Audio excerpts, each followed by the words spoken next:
沙灘，你睇下嗬，我釣時呀咩個幾多少就下釣啊，藤呀咩機啊，上藤呀咩機啊，呀，你咪做普通啊用你啊，咪幾百gas呀咩幾百空個樣啊，你睇下嗬，呀，你煮條湯你啦，我釣時呀咩一整年啦，你燒烤，你paham，你咪 gas 咪tabung gas。Mày kiếm nhà gas mày hả mày chỉ vậy gas hả gas nhà mày chỉ vậy cũng một dạng à chú kẹo nhau kiếm chiều nhau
你到就叫不沙滩，你把我啊来啥，你听个打我没？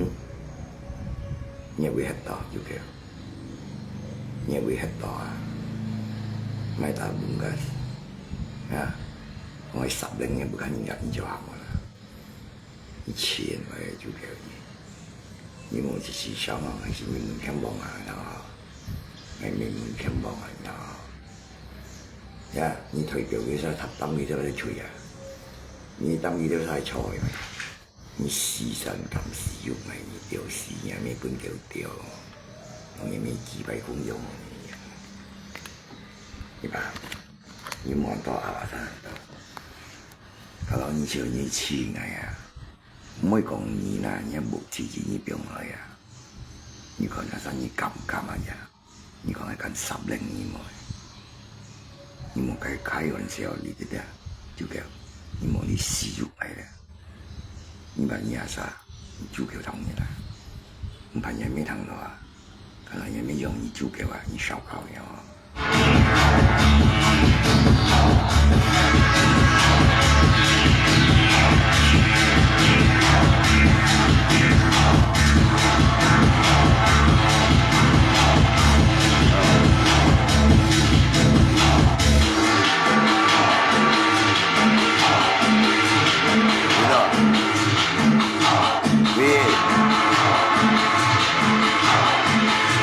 chú kêu nó à nhưng mà xử lý ngay bên chú kêu quỷ cái nhà tao chúng dùng như cô nhà nó nhưng kiểm tra là buổi chọn này chọn nhà mi chỉ bài chọn à chọn nhà mi cho phổ thông dùng như thế như này à chọn nhà văn buổi cho phổ thông là gì kiếm chiều như thế như điều gì nhà mi mày chỉ bài với cảm không à phải相信你điều gì nhà mi呀，phải sử dụng như này điều gì nhà mẹ, để chú kiểu thông như này,反正几年chú kiểu à, 几年比那当一点呢，你钱啊，學幾日tháng啊，係錢運費啊，未試上嚟俾你試咗去檢查。你咁死啦，表示咩？你把你用咩讲啊？你把你要头咩？啊？你把你有香咩？你用食肉，你用蛇咩？啊？蛇有咩智慧啊？黑有咩智慧啊？讲有咩智慧啊？呀，欺负有咩智慧啊？啊？表示有咩唔重要做啊？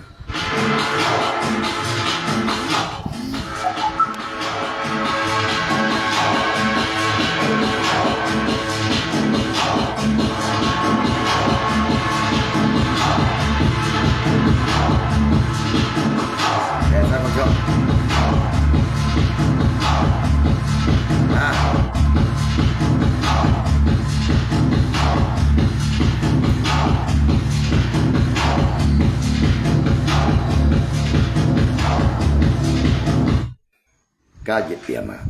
你再搞啲多คน啲多，你講你係主教人嘅啊，你主教同意啦，佢跟人哋能當係啲嘢，用嘢打下頭個我俾我落意啊，冇問題。我就話我係實事嘅，你相信我啦。你看家啲嘢咁出，你看係實事你看，你講係前年對講會樣喎，講係咩實事嘅人嘅。别人警察面前啊，另外巴士另外买啲猪腳啊，我講係咩買豬腳，佢點解冇做嚟啊？呢方面啊，你話你嚟晒你同邊隻嗰啲咪，你行進你咪行時行係屌嘢咩啊？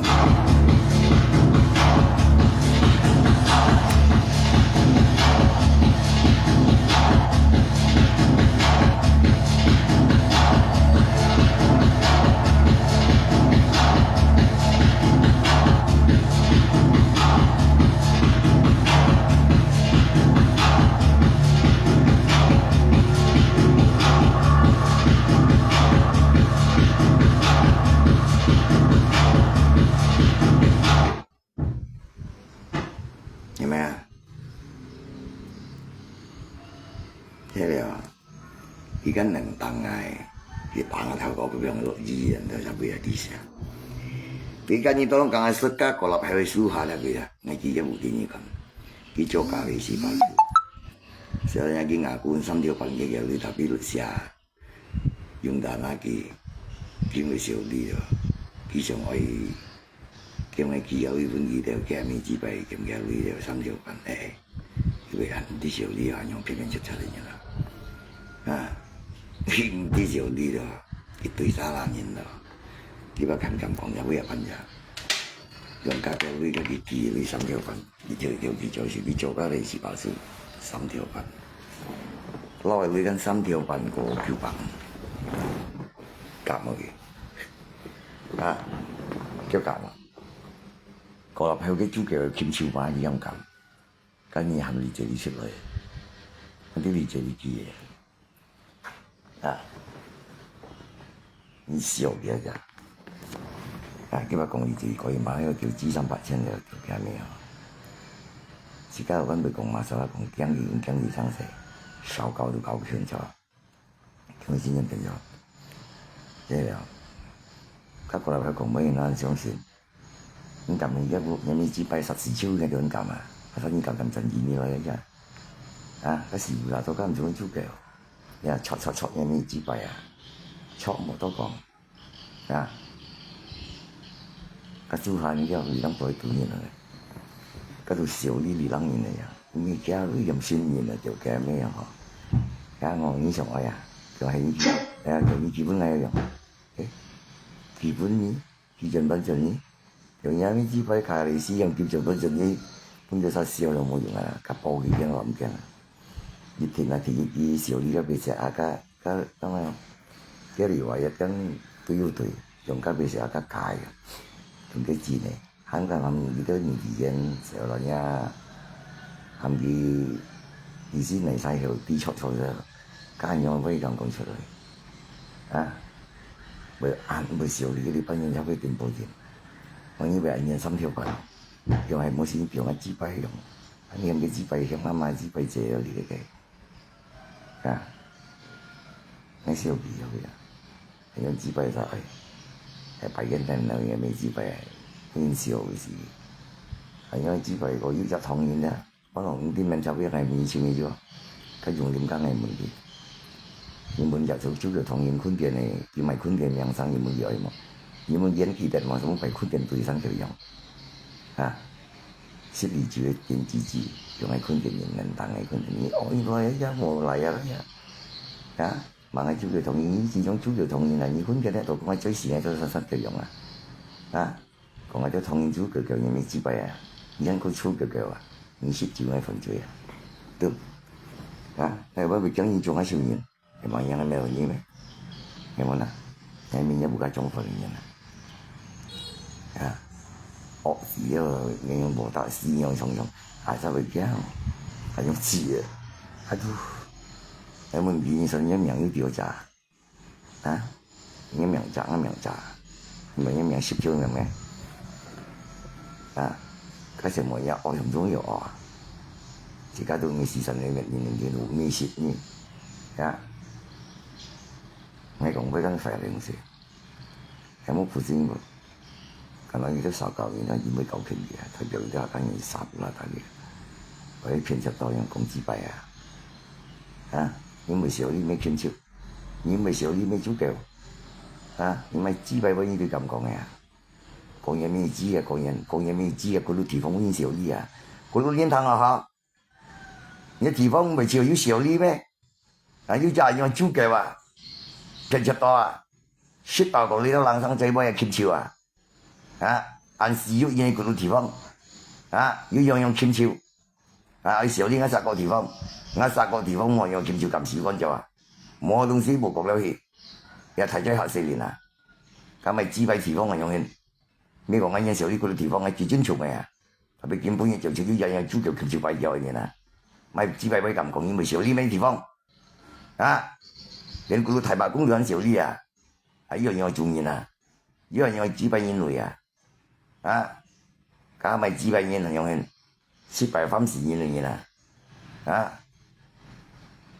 係咁講威個嘢頭係錢元輝你冇錢我少呢喺十個地方講嘢咩知平日多你要係咪提議你所以個都得多大佬有豬腳你咁講夠權堆就易啦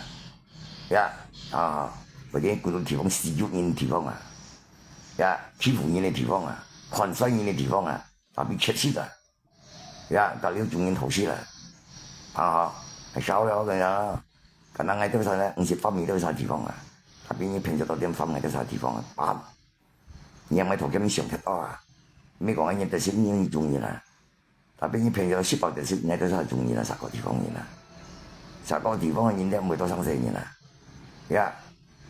對人冇點少呢個地方特別係是少呢個地方有啥地方人做乜超到喎你講對你撈你慢慢上嘅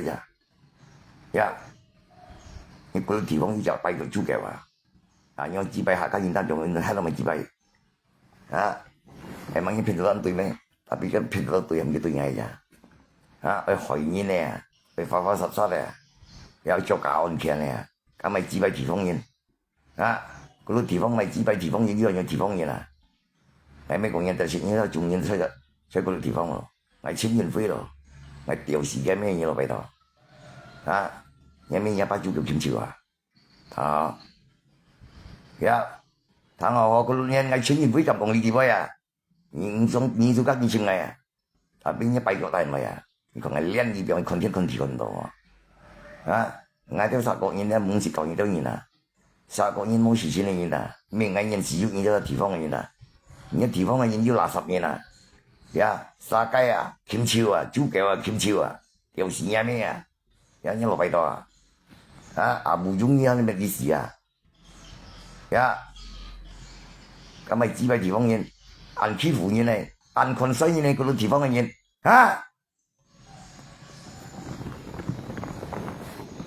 ，makanya嗰度地方嘅意思中人用一樣樣呢，唔可能㗎，唔可能你教訓嘅kalau mau polisi教訓或者你地方一樣人或者你唔別咁嚟就tapi騙你都太容易啦，少了嗰陣冇點帶我10個地方我10個地方咧，你錢中人先變講人冇教人到時begitu kalau ini tuh sitin pun mana engkau dan you perlu di bawah ada mai kampung ni tu baik you juga mungkin kalau you met ni tapi betul-betul you yang ni men kata ni now 你主角偏切多得你闹了，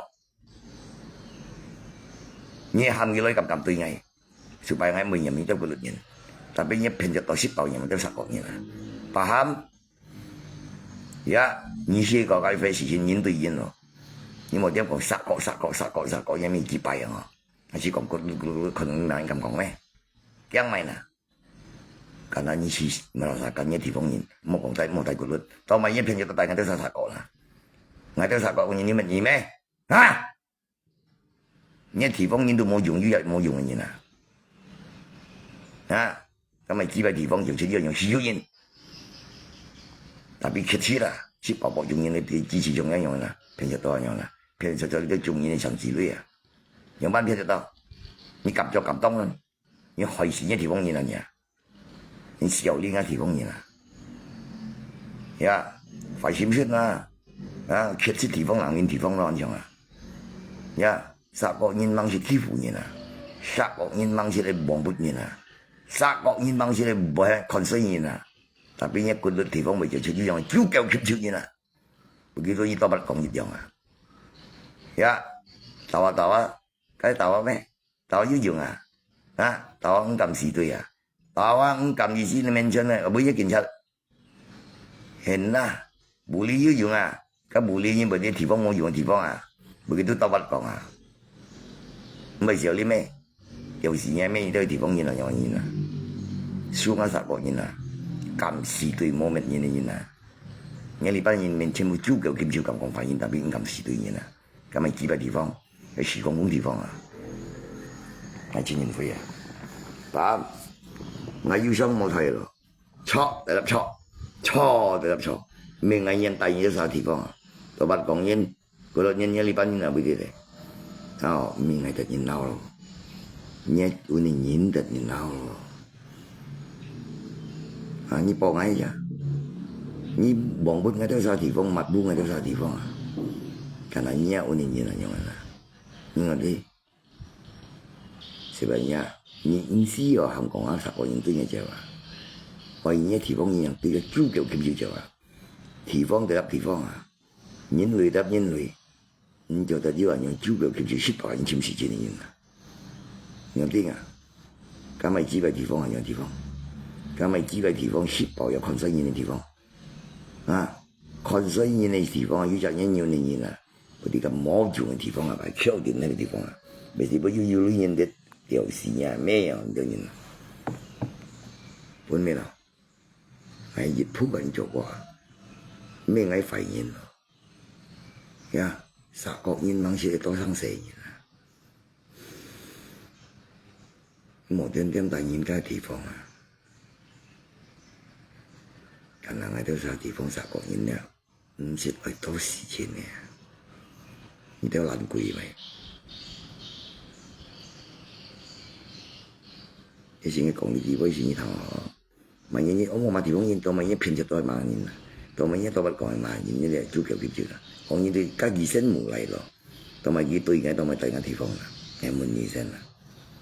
即係意思要調咪啊，你調呢你班調呢主教接住啊，呀無論嘅就係我實計佢啊，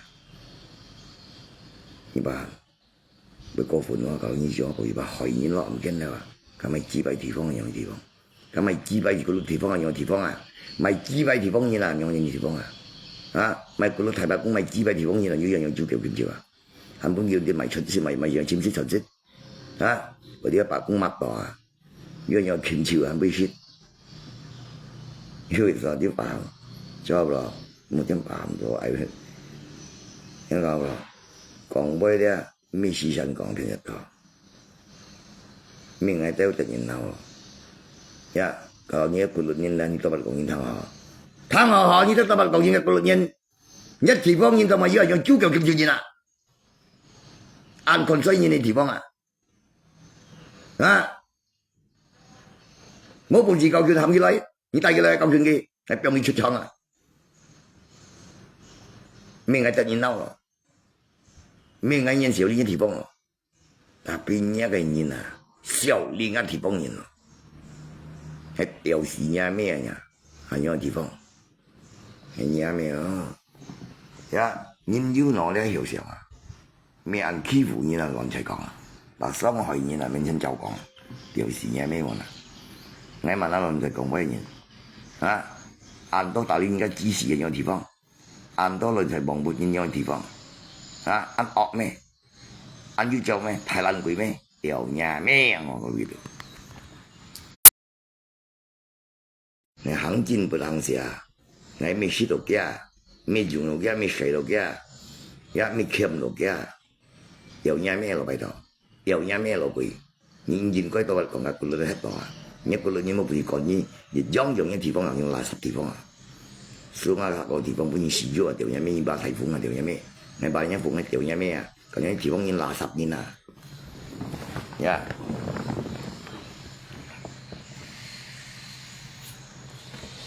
呀！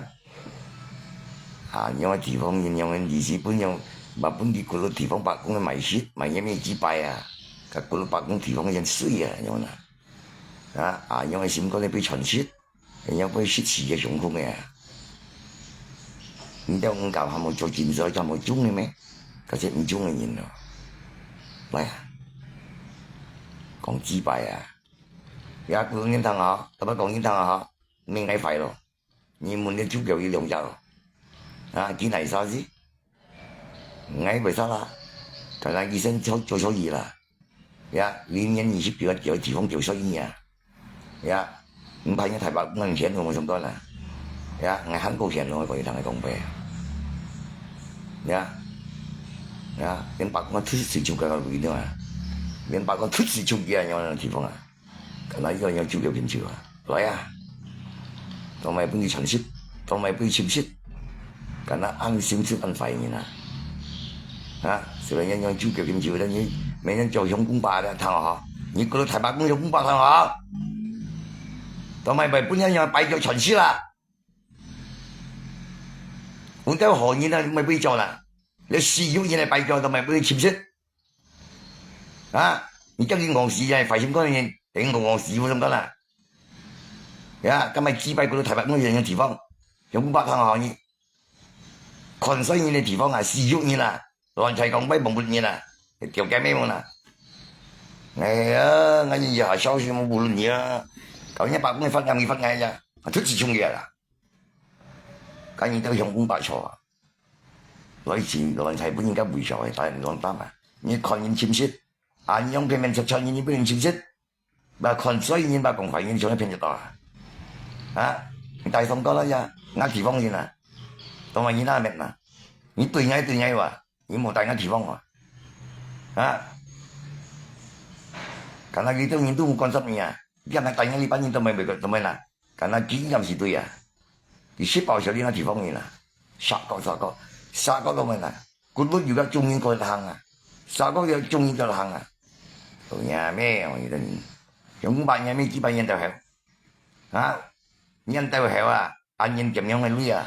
白工咁多使用有人賠咪一賠人賠你啊？點樣賠償啊？有時啊咩啊？當然，誒靠你嘅靠啊！呀，同人嘅靠藝人啊！你名是個熱茶，係實個特點嬲啲。馬上係本要晒望望本嘅點，兩間地方本要用望本嘅都晒點，而都點藝就冇點啦。可能係冇意思對間地方嘢啦。特別啲地方要雜啲，係條嘢未知啊！來啊，確實個礦嚟嘅得，陽光白個率係錢元灰啊，係殺個喺度啊！你咁講呢幾杯啊？你金錢網係做人，你金錢網識嘅啦，你不能用足球kiếm住長處啦，我提示先啦，啊，銀橋本嚟平平實實人佔識。啊，命喺廢咯，簡單嘅平時出嚟擺咗人潛息啦，話害死人啦，潮風中有到很本人嘅事啦，啊，很便宜都中意嚟位啊，條嘢咩啊，擺到，呀，你有500人一班人係出資本嘅嚟啦，你貪落嚇，你足夠啊，本嘢足夠你潛息啦，潛嘅咩知啊，個中人地方啊，中人係希望中人支持啊。同埋俾足球kiếm住嘅群眾人，為潛識嘅群眾人啊，掉人民鸡样样地方啊，就人民鸡样白宫掉人民，白宫唔敢發藝嘅，係咪發啦呀？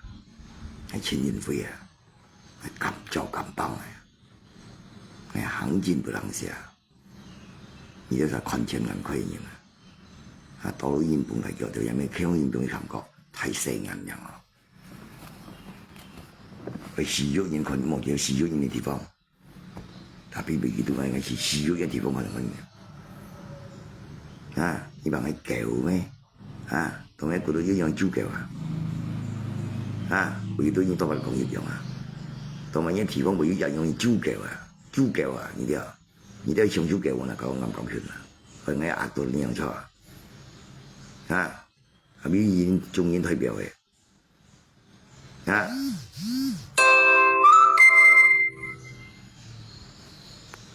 欺負人啊！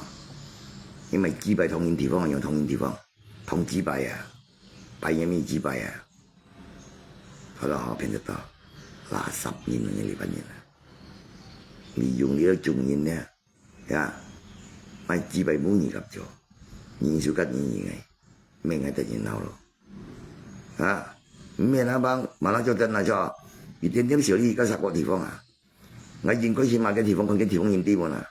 係都敏感啊！行進不能寫啊！咩突然鬧人咩害我辛苦，我成日啦又嚟睇啊！係掉人咩嘛啦！啊害我苦咁驚啊！會人破啊！係舊我家天然啊！啊而不卡人嘅事要係掉錢咩嘛啦！你嗰度地方係用咩？啊！你一多白講用咩？啊！掉人咩？係掉錢咩？未叫錢人啊！係錢人灰咯！你抗咗你抗咯！咁事咩？啊！怎麼辦？你去方言嘅，你變咗多啲，你冇大間地方喎。殺國人、隔異啲人都冇事情咯，掉人咩？你對我依咁時對，呀，每件都驚喺反對啊！接講嘅地方啊，抗有乜嚟對啊？啊，就國嗌咋？掉人咩啊？啊，你要打理本去白宮嘅人啊，本家騙咗多係簽識啊？簽嘢咩紙幣啊？白宮人帶後，發言人不攞簽識啊？要狗人不攞簽識啊？佢有咩紙幣店啊？我哋係咪店？掉人咩啊？你都認啊？我講乜嘢咩？我冇驚咧，我諗可能係行戰咧，有咩紙幣騙咗多，乜佢發生都咁講啊？係把人個人用亞人咩？anggap nganin semuanya. Dapat kau nganin semuanya. Sao kau itu ni lah. Memang dia mesti dia tanya事情，tapi kenapa kita ingat地方啊？一地方就要搞殺國人地方，本上用時要殺國人民之輩，我殺國都冇生死人啦。你前一個禮拜樣講啊？你看冇就冇普啊，有人咩冇弄死我啦？你把掉死人咩落嚟度？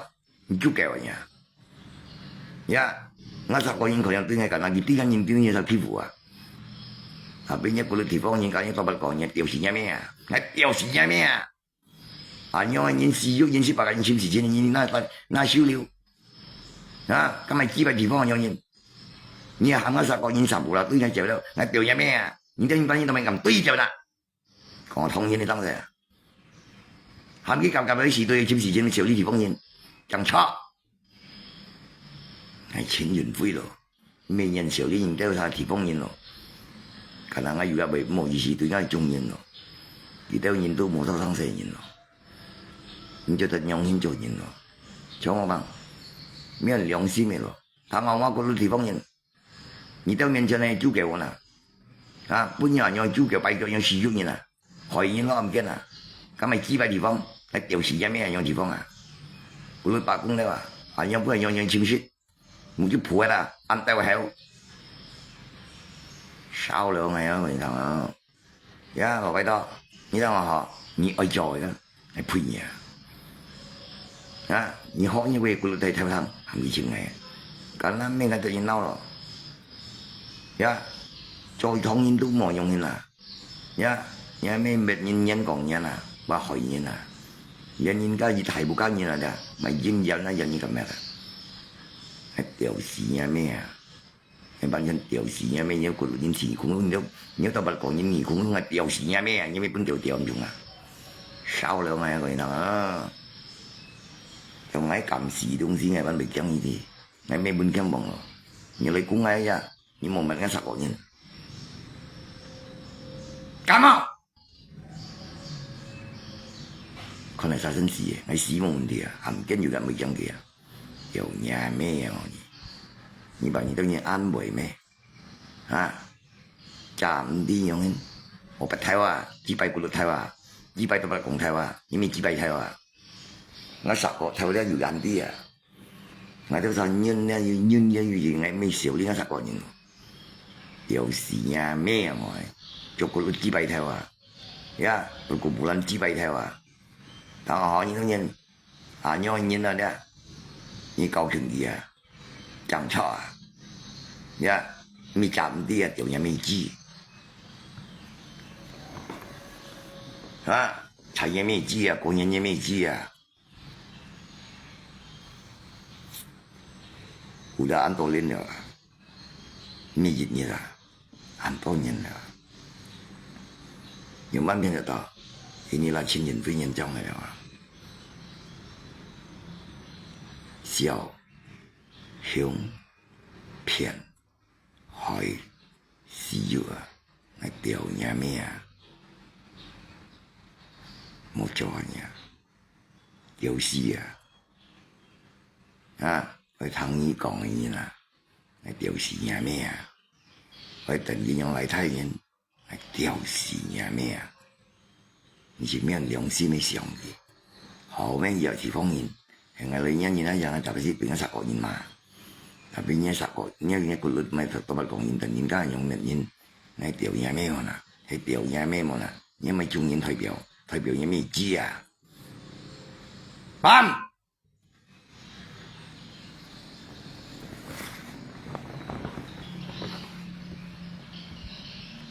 我是嘢咩哦？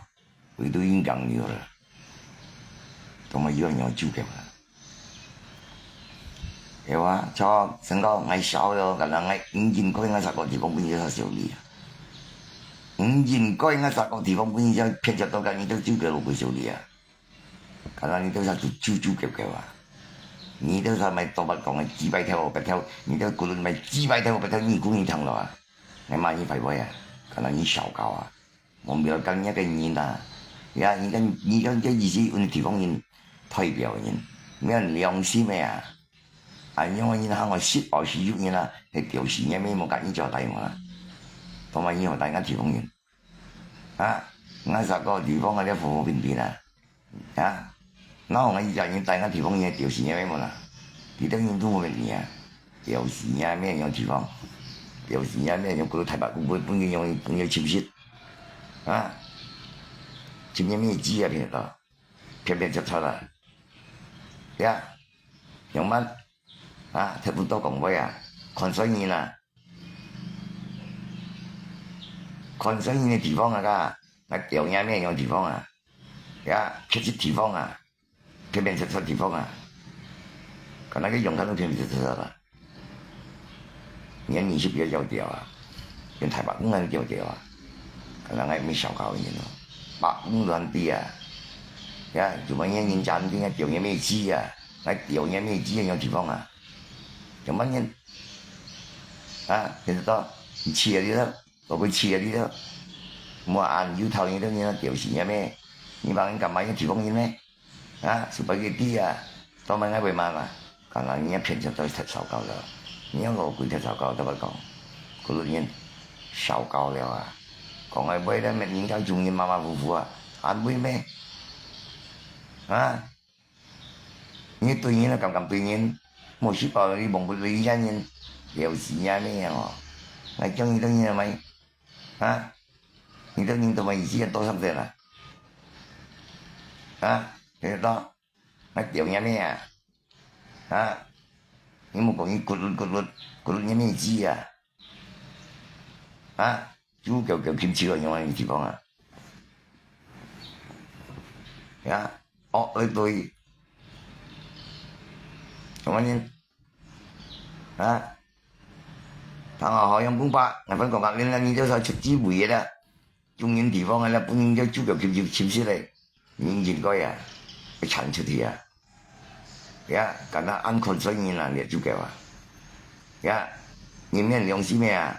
敢那罢工行中心嘛，也没几百人看，为了你没几百咁多，啊，按样人出来签字签叫人回钱嘅人，你被签字被几百啊，为了你都用咗签不一样就叫啊，啊，嗰個地方嘢買本出資本預備所，家都免出到用肥料啊，係到呢落係條有咩幾百啊？啊，家每人知嘅，咩買本人用乜買，佢重點地方啊，有事啊咩啊？啊，講我本嘅咩負能，咩事成樣條女啊？啊，咩事條女啊？唔知我講，按多人啊，條嘢咩啊？嘅地方。係啊，我燒咗你睇下，我冇本，係嘛？Kalau kau ni yang ni yang kau ni mah, faham ni? Dia punya meh yang di bawah.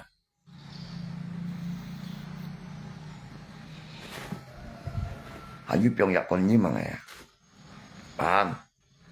Dia punya meh lo betul. Ni ti mo na, han bai yak kau ni meh piang, ang cinta kau ni mah, junga yak na ya. Dia punya meh yang di bawah. 你按住佢嘅喺度，呀，搞你嗰個地方人，特別講地方人啊，你啲地方人代表人啊，人你中意咧盡場啊，何用乜人喎啊？何用欺負人喎啊？何用使用人喎啊？搞你都暫啲嘅屌事嘅咩啊？殺人之後講俾你話，啊，你咁講係咩？我哋已經睇錯人啦。 年聰明嘅人啊，講批上，我一樣批上喺條地方人啦。你先做錯嘢啦，係貿易年初二到30日啦。啊，咩藝人發咩地方人咯？呀，可能人人小高人啊，你面你良心人，沒人痛苦啊，很沒人的聲音啊。 每年的家庭大家庭啊，人家婚姻嘅至少要弄搞啊，你去想你就阿寶事事，冇假唔啲，條嘢咩知啊？安慰咩？阿寶永遠冇乜事啦，阿寶永遠冇乜事啦，條嘢咩知擺啊？人類都用小意念事啦，安慰咩？嗰個地方安慰咩？老闆講地方安慰咩？係條嘢咩知啊？ 你bayangin aja, Kak Abu juga punya kecil dia. Home, yonya meo. Ternyata, ni kita ni jauh oh. Ni ancam bibai mai kam sei ni, ha. Ni bang kam tanya地方就缺咩？我不認同啊，講係最時啊，樣樣啊，撒布拉達嘅。 可能你那邊太過分了啊！看衰人的地方啊，可能這邊不願意主角力量人啊，會嫌人，係嫌人樣啊！佢那班人就冇人代表啦，啱連人都很清楚啊，為啥唔係冇人的人，係冇人生事，特別啲地方人就唔啲，咁咪自閉地方。 啊，係掉嘢咩樣地方嗰度睇白工，啊，不能讓人簽息，掉嘢咩智慧啊，係大熱身啊，大熱身啊，特別演員你班人先大熱身啊，你招腳騙實到先㗎，因為招腳佢先大熱身嘅啦，殺國人先啦，小人係掉嘢咩知啊，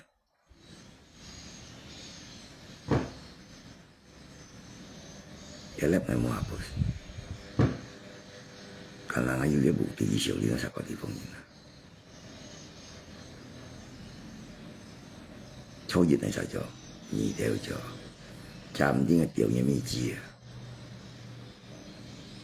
呀，偏得到，你好搭檔有啲事情啊，OK， 你分明啊？你慢慢想你要中人，呀，突然消息啦，你要用蚊嘅配嘢，你仲有嘅片就到大本嘅陣啦，落回大本嘅陣啦，你看撩嘅命啊，撩嘢咩啊？我撩事嘢咩真正貴啊？你看我真真嘅，包公相關公路啊，你啊用10當係撩事嘢咩啊？用公白嗰度對翻頭啊，你嗰度用公白，呀你叫我你啊？你就叫啊！你本家敗咗，你簽書同佢自閉，得垃圾嘢啦，你陳就佢咯。你講白公堂啫，佢一白公發藝我啦，佢藝會提取我啦，你佢藝會錯一錯，而不看人打死就人我從啦，俾你主教你冇那收料啊，本佢簽書啦。有人沒幾百啊！你個人欠超啊！就你落台啊！要人來時候你咪幾百落台啊！有人咩？為出指示方案有人咩？少了咪啊！把海人落唔見啦，掉人咩喎啦？惡咩？惡啊！有時報時有人，萬一名義簽書掉人咩啊？有魔力的地方啊，抽刺的地方啊，仰視的地方啊，缺失視的地方啊，看衰人的地方啊，掉人未幾百啊，傾笑地方咁樣嘅地方啊，呀，要兩隻豬腳啊，都不講得好，嗰度啊，呢地方豬腳地方啊，看以為痛喎，啊，鬧我呀，講這事啊。你們豬腳地方就豬腳啊，那個沙拉人家你那個拿包啊，bám，係錢錢非實嗰度，我哋嗰時喺度，我超嗌2萬紅紙就得，一配嘢，俾個豬腳俾咗你唔記得帶嚟，做咩啊？你話我叫咩？我有一樣係日眼淚咯，咩叫咧？那地方有個咩叫地方嘅？你有咩愛好意對那地方嘅？可能你需要那地方啊，你需要那地方嘅，有咩啊？呀，你聽我講佢嘢啊，我人人每嘢都識啊，別呢幫係那地方有個我有個想識嘅，就把你說人因為中人代表人，你分明了啊。冇講圖劇咪喊佢嚟對你，看意思嘅事喎，咁講係掉人咩啊？係見咗掉人咩樣地方啊？啱，係掉人咩啊？嗰個地方掉人咩幾百都不講，掉人咩樣地方啊？呸！掉人咩啊？你唔知問過就掉啊？咩啥嘢掉你好啊？我掉嘅地方就掉，都係為廢位，我掉人咩啊？我講廢位。ngày pun nhìn đó nhung ngày một mà nhìn meh, kenapa kita yang siu ngày một bà kita nhìn à, như chị anh ngày dân, cầm chén nhìn nhung bà ngày, tapi như bà sao thì phong à, ngày hàng chín này nhìn là bằng, pun nhìn nhung siu à, mai mai gì bukan nhìn miang sang à, ha, kenapa kita yang siu ngày nhìn cầm con bay, ngày mà nhìn như tôi sẽ nhìn ly con bay, apa như mà gì như mà chín đi thổi đi cái con bay, em mang yang ngày đi cho mấy họ cả một mấy. 你一筆嗌講情樣呢啲杯啊，你冇辦嗌樣啊？呀，你點解講咩杯嘛？我當係冇條件咩？但係冇條件咩？看那你應該講情呢啲杯啊，我咩講嘅啊？咩嗌應錢？咩嗌應有做人啊？咩嗌咩講嗌做人冇必要佢啊？一筆嗌上我傷心爆火了啊！我成人就乜人啊？我破你講唔記得乜人啊？明家不可以少呢個乜人啊？你係嗌問到啊？ nhân cầm bằng cái gì? Như bằng ấy mình mang về sao tapi như tí xì chín rồi. Hồ bà cái một bằng như con rồi. Mình ngày xa la rồi. Ngày xa bát vắng. Ngã xe như nó giờ kêu chín chơi có à? Hắn bưng cái xỉu đi à? Ngã mấy anh chín xỉu đi à? Như sao mẹ tao à? Ngã chỉ mày ngã 10 chỉ đâu à? À liên ngay đâu à? Xa bát. Ngày xa bát kêu đâu à? Như xa bát lấy mấy xa bát xong xe à? Ngã nhìn phía đó coi thằng 现在咩人家你班地方人当初人有几把啦，你有10个人知，但边个应接咯，但边嘛就使用欺负我咯，就有咩几把啊？喊查上下分子嘛，人家分子等于我应有讲嘛，人家买嘅都系咩啦？你就给我这班人，你就给我影响啊！做人要将心比心，咩样做事情错冇啊？我害我咯，唔见做教唔掂啦！我掉嘢咩个地方？我掉嘢咩啊？咁啊讲，我穿件灰啊，件灰件装讲开了啊！我未讲事人，越生都越事啊！特别进呢条路啊，冇做乜嘢啊！诶，冇事啦嘛，杀嘅都来有冇叫冇？我真系杀得嘢啊！冇本意写上医生啊，特别杀我啊！吓！小鸡排啊，小嘢咩鸡啊，你这里小啊？啊，小你这里啊？我中国，我为当初用中国都唔管做有事啊！我为要我唔困身呢度地方啊！人我未欺负人啊，特别都未欺负我哋人啊！我对我都暗示对，我困水我都面身都面用困水啊！啊，我讲我都唔敢，我害我都敢。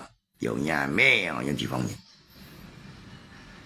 呀，嗰啲地方，你个千种人汤啊！老闆講地方，你千種人湯啊！為一個種人代表人頭啊，呀追頭學白頭啊，掉嘢咩幾百頭啊！唔好講個人嘅生死，係唔啲個人生死，係啲掉嘢咩幾多日？你都良心也會比較。人類問題嘅人民啊，人類啊，拜教啊，嗰律。Dan nya kata obat kong di kong ah, kan dia perkumpulan. Ya liang sim chỉ treo này bữa nào, ha? Nhưng mẹ đó ngay như bảo như an vui mẹ, như tận cái nhong lại thay mẹ, như chịu phát gì rồi, ngay nhiều xả bát leo bằng, ngay nhiều xả bát leo à, cả năng xả bát chiêu leo à. 我生死冇問題啊！誒，把他你害我生死啊，掉嘢咩之輩啊！我唔啲個人啊，你個人啊咋？梗係慢嘢啊！你個人你做一個人，我冇搞錯你都個人，我唔啲啊冇個人啊！我啲係掉嘅咩之輩啊！掉嘅咩我俾出嘢啊！但係佢咩咯？我馬馬虎虎啊！你paham？對住啊幫？ 我小高對冇相干啦，明係唔啲二日人幫我學，但係我七分傷心了啊！佢識保持嗰個地方啊，我很忙滿嘅都人啊，我肯見人本人用豉油，咩咯？我馬馬虎虎，我掉嘢咩嗰個地方，等我學，我掉嘢咩都不講地方，你等我學，你都有二公公係咪？冇目標啊！啊！我掉嘢咩冇啦？你咪教佢樣人。 Ya, yang mana? Opel lah, ya kan? Nah, habis sako, yang si kau sakonya meji ya, ni tempat kau hati, yang meji ya, perkumpulannya meji ya, ni pun dia ah, ha, ya sako, ngay mấy trang nên chi, nhìn cho phải à, ngay mấy chẳng tận thiên à. 可能天津嗰樣係賣你幾杯賣出嚟啊！你踢廢了啊！我又害人人面用做啊！呀，看衰人面用破啊！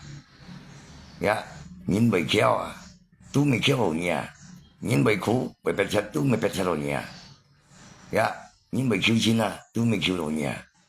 人未要啊咧，人冇用意思幫佢嘅啊！人要嘅我都會要啊，人面用啊！呀，都未要你啊！ 你就有人家上谁啊？呀，你敲我都什么掉你们过分呀？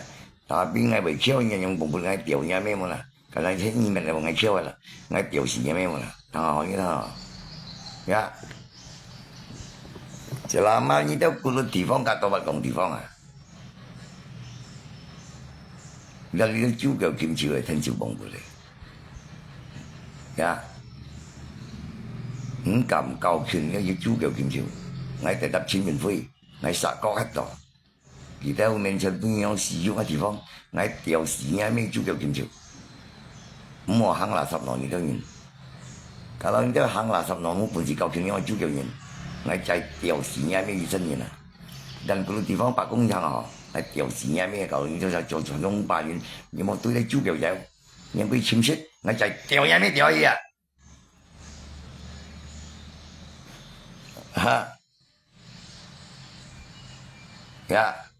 用力欺負人王八人就警察嚟병人苦見，掉嘢咩老闆檔，我掉屎嘢咩嗰個地方，因為中人啊，因為人啊，不樣樣擺腳樣傷害人嘅人，掉嘢咩冇啦，我經常掉嘢咩啊？啊，安慰咩？缺失地方啊，偏偏這地方啊，樣辦？咩嗌咯？啊，基本係騙到咩？佢失敗使用嗌啊！啊，到個地方，你本係騙到咩？因為落去失敗使用嗌啊！你本出到咩？失敗使用嗌啊！嗌掉嘢咩喎啦？安強咩？係啊！你都咪講地方咁講咩？啊，每日因為人類代表嘅，地方人代表嘅，嚟嚟！人事我實講人代表人嚟緊講，嗌叫佢緊講啊！每一個睇位係指揮睇話，每一個不共睇位係指揮睇話，咁一幾年大內係永遠係配嘢啊，係作站啊嗰樣嘢，係講咩做啊？係咪長遠樣傷害人咧？啊，配是一個地方，呸！係配又是一個特別地方，呸！用人哋指揮啊，係少了嗰樣。哎，冇騰人掉嘢咩都欺負你，就所以就咁得，呀，啊，你咁得用下落去，啊，仲有失敗嚟咁得樣啦，因為指揮地方係樣地方，啊，佢講嘢都唔見來你，啊，因為指揮都係講地方，不顧不然等把咩指揮啊，不顧不然在古老的這個當中咩指揮啊，啊，不顧不然太指揮啊。偏偏差那個味道，為啥因為人對人那判官嘅，呀，佢教人做好，因為幾百啊太緊出啦，認到人啦，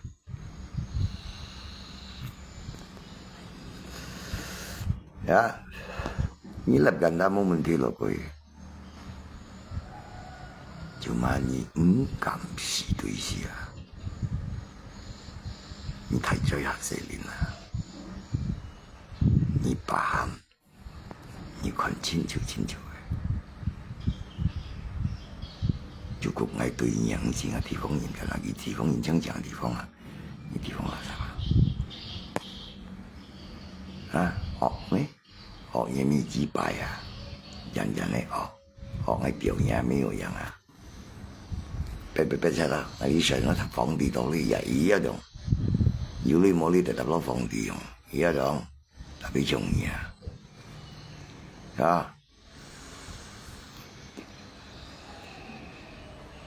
佢就為咗裝完足夠，但係啱咩用係咩計劃？下尾學下尾摸係啲啊，仲要撚啲啊，坐多撚啲了嘅我都唔識講廢言，不過你忘本冇嘢嘅，看人認真。你這本小稿配一個，你再小稿我再實個，睇你流水咗，明眼人的人腦，我為做錯，係事業難過，係冇用做錯，你不能用當我掉嘢你幾百樣好呀，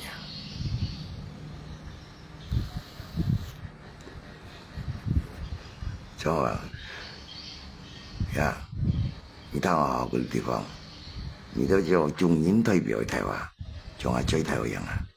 你到北港地方做中人代表地方，我一部聲音可以低喎，你仲係最頭樣啊！我又冇講㗎，你冇睇講最貴啊！十個啊，牙菇，十啊第十個牙菇，等佢講一陣，唔敢要用啊！